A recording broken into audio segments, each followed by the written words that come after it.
Hey guys, it's Ben the Coin Geek at Old Pueblo Coin, and today I have a couple of body bag coins I want to show to you. So if you don't know, the term body bag comes from these bags that coins would come back when you sent them into NGC or PCGS and they didn't grade them. Now these are old school, right? These are old PCGS holders. I bought a collection of quarters and there's a couple of coins here that were in body bags. So I want to take a closer look at these two coins and see, with gradeflation and everything else going on, is there something that can be done with these coins.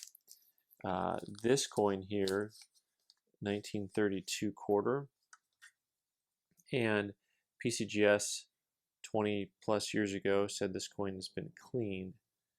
So, of course, as many of us have discussed over the years, once cleaned, always cleaned. The discussion that you go over on this, I still wonder if a coin's been cleaned or not, how consistent they are. You see those blue spots? Those blue spots, they look like water droplets.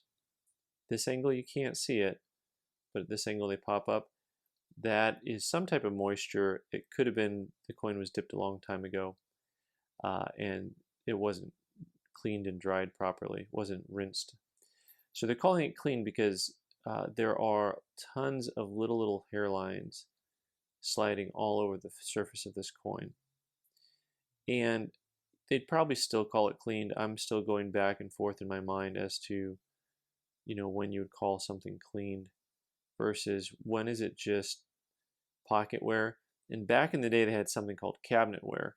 And that was where a coin would be in a coin cabinet, and oftentimes it had a felt background like this, and as you open and close the case, the coin would slide back and forth, and it would have that same effect of these really fine hairlines. So, there's a part of me that looks at something like this and said, I wouldn't call that cleaned, it just has some hairlines. And then, once again, this gets back to how much detail you want to put on a holder. It should probably be stated that it is uncirculated cabinet friction or hairlines.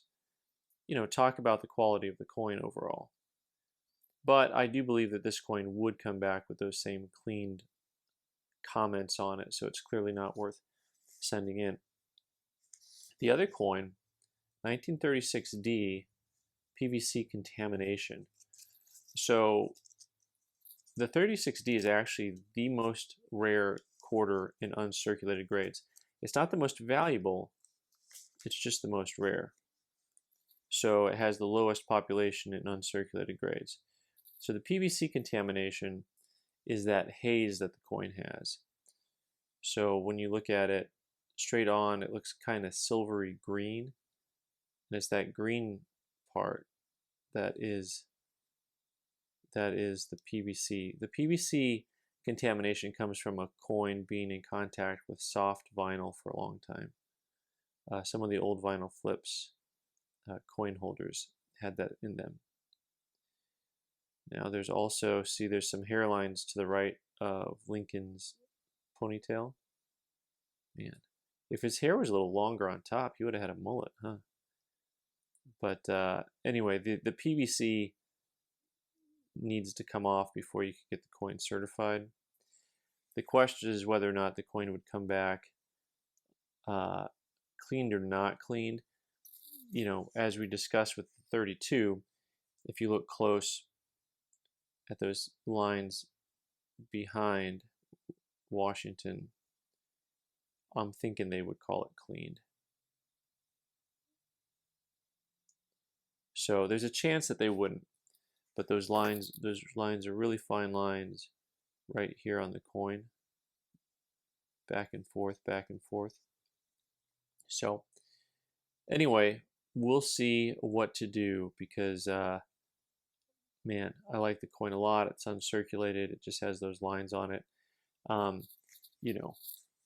way that I'm talking about grading coins, it's the type of thing that I think should probably be called mint state.